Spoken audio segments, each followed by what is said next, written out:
I'm not a big birthday celebrator. I'm not the type to make a big thing and invite all my friends out or throw a party. My close friends know this. So usually I'll do something more low-key with my family or close friends. One year in particular, after I went to dinner with my family, 3 of my friends were texting me trying to make plans to go out and do something, not out to bars or anything. We were only 19 at the time and didn't have fake IDs. My friend Jay has a Jeep, so he suggested we go night off-roading on one of the trails about a half hour from our houses. It was this really huge state park that had trails big enough to off-road on. He had done it before. Technically you're not allowed to, but past dark, nobody's in those woods. Since my birthday's in July, the days are really long. It doesn't get pitch black until around 9 o'clock, and I'd say that was around the time we started heading over to the park. My friend Carl brought a bunch of weed and my other friend Joey brought a handle of vodka to celebrate my birthday. The plan was to hotbox the car in the middle of the woods and just get really. Jay wouldn't be partaking in the alcohol since he was driving, so Pez to start an hour. The entrance to the state park's parking lot would be cone off, but since there's no night security guards, it's easy to just get out and move one of the cones and drive around it. We just were on the lookout for any cops before entering the parking lot. Once we passed the entrance, there was a somewhat long stretch of a narrow one-way road with woods on either side. And then eventually it led to the big open parking lot, which also was surrounded by woods on 3 sides and then baseball fields in a playground on another.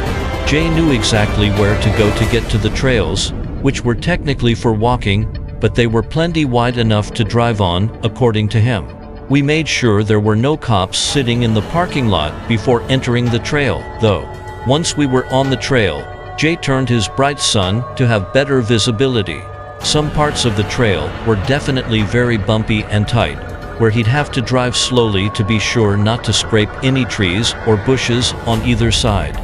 The trails were not made for cars, after all, so caution was necessary. But it was definitely fun at first, where the trail would open up, where there would be drops. The bumpiness of the ride made it fun, almost like an amusement park ride. Carl lit up the joint. He rolled and started passing it around. When we were deep enough into the trails, Jay stopped the engine and turned off the headlights. We sat in the car with the music playing and the bottle being passed around. The music was pretty loud, too.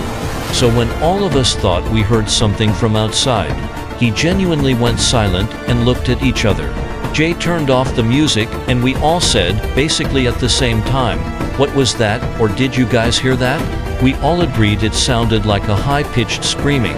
Jay turned the headlights back on, but we didn't see anyone in front of us. Still, we wanted to move out of that immediate spot, so he drove a little further down the trail.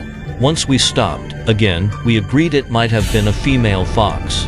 We heard from here on, we hung out with the music a bit lower and we were just chilling, making mixed drinks. At one point, my friends all saying me happy birthday really loudly as a joke. Eventually, I had to go pee, so I just got out of the car and took a few steps off the trail into the woods. Midstream, I heard what I swore were footsteps nearby. I cut it short and went back into the car, telling my friends I heard footsteps. Jay turned on his headlights again, and he and I, being in the front seats, were the first ones to scream when we saw somebody standing about 10 feet in front of the car on the side of the trail. It was a woman with her hood up. We expected her to do something, but she just stood there. Jay rolled down his window and asked, "You all right?" The woman then backed slowly into the woods until she was out of sight.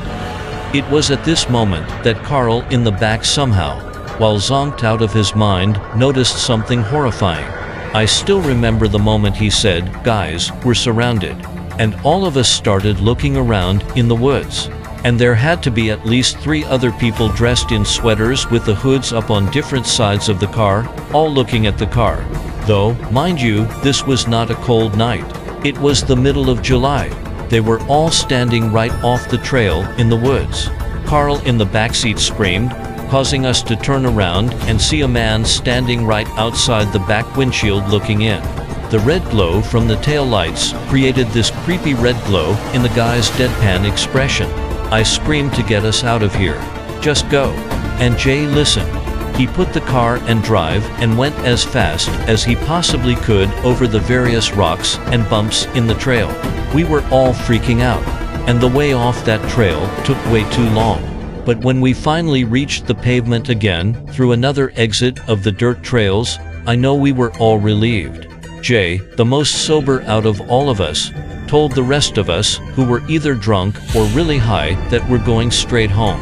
We've thought about whether those people were just a group of young adults hanging out deep in the woods like we were, but it wouldn't explain all of them just creepy staring at us standing still, nor would it explain one of them standing directly outside the back windshield looking inside the car, or the fact that they were all wearing hoodies on a summer night. We also realized that scream-type noise we heard most likely wasn't a fox, after all, and probably had something to do with them. Either way, off-roading in those woods at nighttime was never an idea we floated again.